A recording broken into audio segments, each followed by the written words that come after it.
Hello all. Namaste, Adab, Sat Shri Akal. Welcome to my Meena Over Matters episode 3. First, thank you so much for the tremendous response over Facebook with over 15,000 total views. Oh my, oh my. This is a huge 300% jump from my mom video 2. Mom episode 1. I truly appreciate your immense support. We also got about 3,000 total views on YouTube. Thank you so much.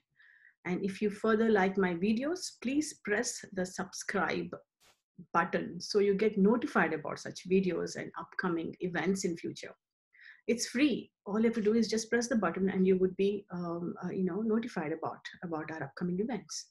You can ignore them or see them. This will help you not to miss any deadlines. And also, I would like to say all opinions in this video are mine and don't necessarily reflect the policy line of India Parent magazine. This week, I'll mention a couple of very exciting upcoming events on India Parent magazine's virtual platform, and later on discuss Karan Johar's fabulous lives of Bollywood wives and the Emmy Award winning Best Drama Series, Delhi Crimes. Now, speaking about our upcoming events, coming up on our virtual platform is a huge open house for schools and homes. Beginning mid-January and ending in March, April 2021, we will be presenting the heads of several schools in the Bay Area, along with a real estate expert in that area. That is, 1 or 2 schools of one city and 1 or 2 home experts from the same city will be giving information and will answer all your questions about that particular area regarding schools and homes. Simple. We will present you the best of the best schools here in the Bay Area and home experts. So, you'll be able to make an informed decision about your child's school and your dream home. That is the basic premise of this event. After all, any young parent here would want to have a good home and a good school for his child. And that's the information we'll be providing you. Don't miss out on this. Second, during the same time period between January and April 2021, for which I'm so very excited because dance is my favorite subject, for which you need to again subscribe to get information and also check out our website. This is an upcoming global classical dance competition in 2 age groups and 3 categories. First, second, and third place winners. First place winners get $1,000 cash prize. Second place winners get $500 cash prize. And third place winners get $250 cash prize. And remember that each category might have 2 or 3 winners, and 3 of them would each be given $1,000 cash prize. Remember that. The top classical dance experts of the Bay Area will judge this competition. To know more about these events, please subscribe to our YouTube channel so you will be informed about this event and that you won't miss out on any dates. You will be updated with deadlines and upcoming important dates. Please press the subscribe button now. That's very crucial to get further information. Remember, there are cash prizes totaling almost, depending upon how many people win, almost $10,000. And deadlines and pre-registration that participants need to follow. We will be updating information online very soon. In addition, please keep checking our website, indiaparentmagazine.org or .com, both come to the same place, for application forms and other details. For those of you who are just joining now, that is, you've missed all the information and you are just joining now, hello one more time. This is Meena Yagina with Meena Over Matters, Mom episode 3. If you like what I'm saying, please don't forget to subscribe. My movies reviews, people say, are fun to watch. So just subscribe and you get them all free of charge. Tell your friends and share this video. That would inform you about more such videos so that you don't miss out on any of my different kind of reviews. Subscription is free. Remember that. Thank you so very much in advance. So coming to the fun part of in my mom episode 3, I'll share my thoughts on the cringeworthy series. Cringeworthy really. Series called Marvelous Lives of Bollywood Wives. Seriously? Only Karan Johar could have thought about such an extremely horrifying title and series. I was forced to watch this just to tell you not to watch it. Frankly, seriously, just to tell you. I was dying to tell you, please don't watch it. And for that, I have to see the video. And just to make sure I'm not being prejudiced, as I dislike Karan Johar to the core, I also made a young 21-year-old student from UC Berkeley to watch it and give me an honest opinion. I mean, I paid her to watch it. Otherwise, she wouldn't do it. She refused. After watching the dreadful series, she summed it all up in one line, quote, "If this is the way the so-called privileged people live in the so-called Bollywood, then I'm so glad I'm born so far away from this. This is utter filth," unquote. She said with horror and revulsion percolating out of her entire being. And I agree with her completely. First, let me confess, I hate reality series in general. I don't watch any, including the now infamous Keeping Up with Kardashians or The Big Boss or any such dross. But I did watch a few episodes of Sex and the City. Unlike other such similar Indian shows, Sex and the City is actually a little bit endearing to me, with real problems and sometimes even real solutions as well. The actors do a fabulous job. You actually get touched by their issues. But the lives of these Bollywood wives are anything but fabulous or inspiring. Why Netflix is opting to dish out such third-rate and horrendous series on Indian people is puzzling to me. Karan Johar's productions are so damaging to the brain and sickening to the soul, and I had to watch Richie Sharma's Delhi Crimes to remove the macabre sensation I felt in my state of being after watching these so made up lives of these wives. Felt violated and cheated even, because it's my precious time after all. The Bollywood wives is so abnormal, so made up and artificial that you can actually figure out that everything is scripted and nothing is real, nothing, even the squabbles. Felt sad for Neelam Kothari, who once was a reasonably popular heroine and a very cute one at that now had to be relegated to the title of Bollywood wife, and that too wife of the insufferable and annoying Samir Soni. He seems such a piece of big bore. I don't know how she's tolerating him on a day-to-day basis. The series is about 4 self-adoring wives and whose husbands are all losers of some kind, by the way, in real life, who share some kind of friendship amongst themselves, which seems very synthetic to me, frankly, very artificial. 3 of them have some sort of jewelry and clothes businesses on the side. And by the way, the dress creations of one of the wives are extremely downcast and glittery at the same time, and gives you the shivers at the thought of being seen in them. You wouldn't want to see yourself dead in those clothes.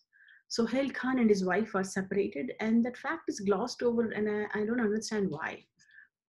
Neelam is obsessed with her comeback, and as if the masses are, eagerly waiting for a return with open arms, and is busy getting her face botoxed to look young, taking advice from the likes of Ekta Kapoor and Ravina Tandon. I mean, okay, whatever. Chunky Pandey's wife is preoccupied with her daughter Ananya, future star and the new muse of Karan Johar. And the mother keeps worrying about people's evil eye on her precious little one. It's obvious through the series that Johar is giving special attention in presenting Ananya in the best way possible, as she's trotting around in her finest attire and hanging around with friends who look undermined and insidious next to this new heroine. This is Karan Johar for you, sleazy to the core. He has this sleazy way of dealing with actors. You have to observe him to know these facts. Sanjay Kapoor and his wife are busy with their Paris trip, that is the Paris trip, with the daughter, who's being introduced to the society through a revolting Le Ball ceremony. God, how low can you get? This is so archaic in thought and action and stinks of patriarchy and class bias. And the girls look so bad and lack confidence completely. I mean, how does this even work? Do people have to buy a spot to be in here? Do you send your resume? Only Bollywood families with a chip on their shoulder and others such as these who can think of taking their daughters there. It seems very purposeless to me. I mean, I don't even know what I should say about this. And Mama and Papa are so proud. This would be comical if you're not busy shedding tears watching this garbage, as I must do to write my review just for you.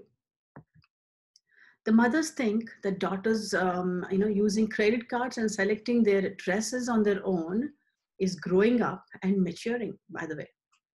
And they're all above 20s.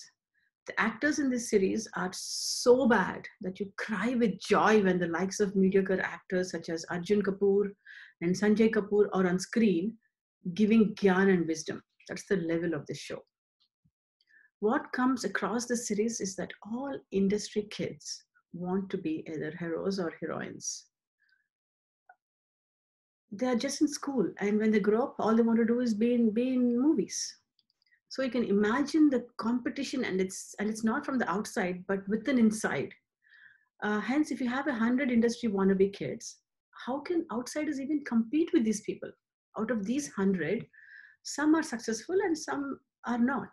So chances overall are given that there are about 100 kids, only some nepo kids, and they're all nepo kids anyway. They're all within the Bollywood stars, kids and stuff. And some of them are heroines and some of them might not, because there's a competition right there. So successful ones are happy.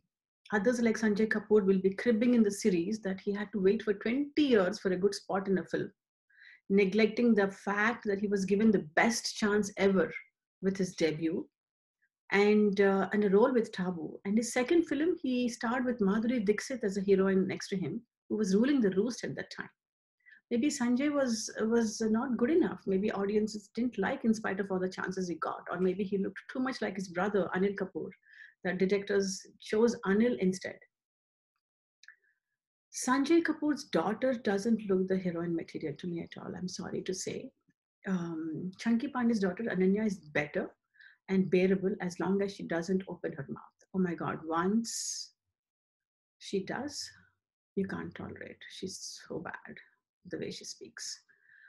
The whole Qatar trip, by the way, in the series is full of obvious commercial endorsements. The flight, hotel, shopping areas, everything. The whole shebang is a commercial bargain and looks so manufactured and very artificial and made up. It seems Johar hardly spent any money on his own on this venture. It's completely flooded with sneaky and on-your-face commercials. I believe that the Bollywood folks live in their own sweet, miserable, made-up world. I'm not talking about the real actors and workers of the Hindi film industry. I'm talking about Bollywood, which I feel is a part of that film industry that consists of a few privileged families, sons and daughters of once popular directors and stars and their kids, who are feeding off on their parents, parents' name and fame, and the power and the soft power. This is a close-knit group of people, and this fact comes across and smacks you on the face in this entire series. Under these circumstances, the chances of entry and survival of any good-looking and talented outsiders like, say, Sushant Singh Rajput or Kangana is almost zero, absolutely zero. Talent turns mediocre, and hence Alia Bhatt becomes the best actress year after year after year. In the series, even though Bollywood depends on the views and love of the audiences, the Aam Aadmi, for earning money, They tend to ignore them or use the F word to debunk the audience's criticism while crying silently for recognition from the same. Now, Janta is the one that decides, but they look down upon them so much. And that really bothered me for some reason. It's as if people who criticize them are either trolls or have an agenda, and Karan Johar circulates this opinion throughout the series through almost all his actors. He seems to be saying, we here in the industry just don't give a penny for your opinion. Just swallow what we are dishing out and shut up and watch it. That's it. I mean, he blatantly has Nepo kids sashaying all over the cities with their artificially elevated loftiness, exhibiting their vacuous, inflated extravagance. That they're brain dead is obvious. And the way they treat their paid help is tragic, to say the least. In one of the episodes, Sridevi's daughter Jahnavi strolls into her uncle Sanjay Kapoor's home in her shortest of shorts on Valentine's Day and flaunts that she was given 4 roses by her admirers. Her cousin, a shy, fatuous-looking boy, declares that he wants to be a hero one day, and he doesn't know how to speak Hindi, and he's just in school, by the way. And neither does his sister. And such about 100 of other Bollywood kids are dreaming of becoming heroes and heroines. By the way, before I forget, Karan Johar and Chunky Pandey, please need to go to their dentist and get their teeth whitened. Disgusting yellow teeth. The last episode gets a little interesting with Shah Rukh Khan and his wife Gauri entering the scene. Gauri, by the way, looks so bored and uninterested. She just didn't seem to care. Johar ropes in Shah Rukh Khan for his cute speech and shower love on these 4 pathetic wives and their husbands. Khan and Gauri waltz in with slow motion and sit down with these 4 families.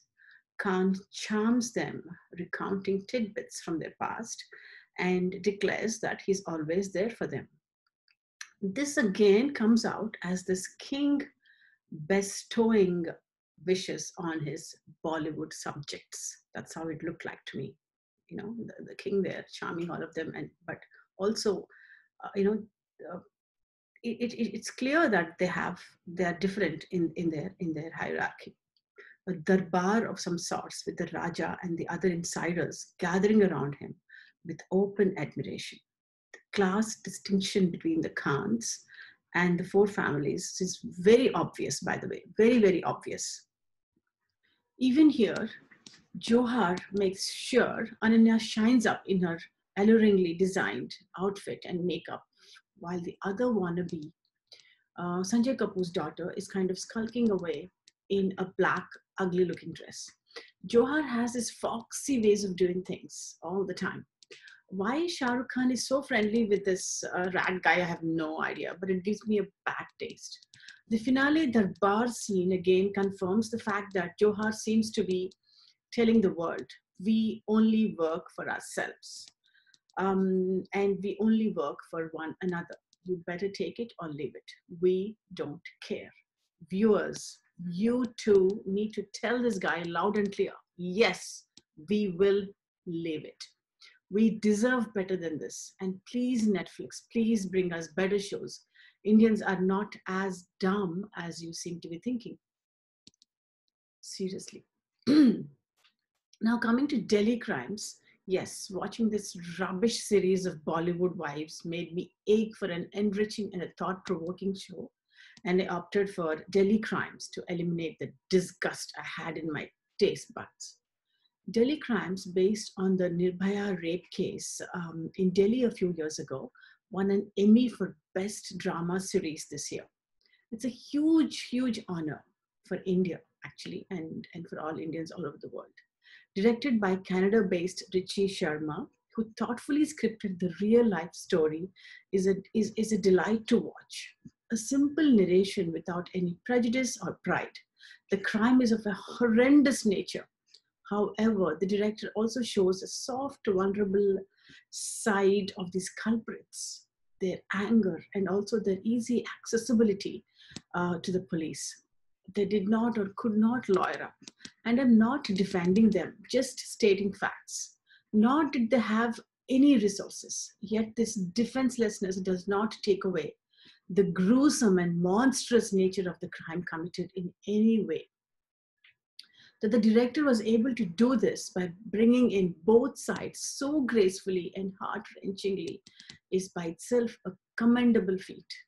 The work of the police is so well delineated. It makes you ache for them in many ways. That the police have to work under such terrible, terrible circumstances, conditions, sometimes even without electricity. It's shocking. We also notice that the police in India in general don't carry any handcuffs ever. They don't have the budget for them. Instead, almost all the time, they had to hold on to the culprit with fingers interlocked like this, with the criminal, so he or she doesn't run away. None of the police personnel use bad language or smoke like you see in the so-called Bollywood bric-a-brac movies directed by Anurag Kashyap or such others. I don't know what to call them, but yeah. Richie Sharma directs with utter care by delving into the persona of the police and give them a humane and natural bent. In addition to feeling heart-wrenching sadness toward the victim and anger at her culprits, you also get frustrated toward Nirbhaya's so-called insufferable boyfriend. His callousness and foolhardiness and even selfishness. If only he had been a little bit more careful. You can't help thinking that throughout the series. In addition, the entire series also makes you wonder, what if the culprits were influential, politically backed, or belonged to rich industrialist families or influential caste groups? Would the justice system have worked the same way toward them then? Think about it. That these culprits were poor and are cleaners, bus drivers, probably helped in them being caught within 48 hours is thought-provoking by itself, don't you think? Wish the justice system were as fast in all such crimes, irrespective of who the culprits are. Change would come immediately and people will shrink before they can think of even committing such hideous crimes when one powerful man, just one man, is out in jail for committing a crime, of course. In conclusion, audience, this week, please avoid the regurgitating series titled Fabulous Lives of Bollywood Wives, and go watch either Delhi Crimes or Barun Shobti's Halahal instead. Barun Shobti, if you remember, is the star of Is Pyar Ko Kya Naam Do. And he's a great, fabulous actor. And he came up with the series. He's a cop in this, Halahal, it's called. I think it's running on one of those Netflix. Just check it out. Barun looks suave and swanky, and he's a fabulous, natural, hardworking actor. And like Sushant, he's an outsider, but awesome actor. The series itself is thought-provoking and based on true events on the huge medical college scam in Madhya Pradesh, if you remember or read about it. Don't miss out on that as well. That's all this week, folks. If you like my videos and my reviews and what I say, please don't forget to subscribe, share, and tell your friends. This would inform you about more such videos and upcoming events that have serious, serious deadlines. Thank you so much. Have a wonderful week ahead, and I'll come back to you with another episode of Mom, Meena Over Matters. Thank you. Bye-bye.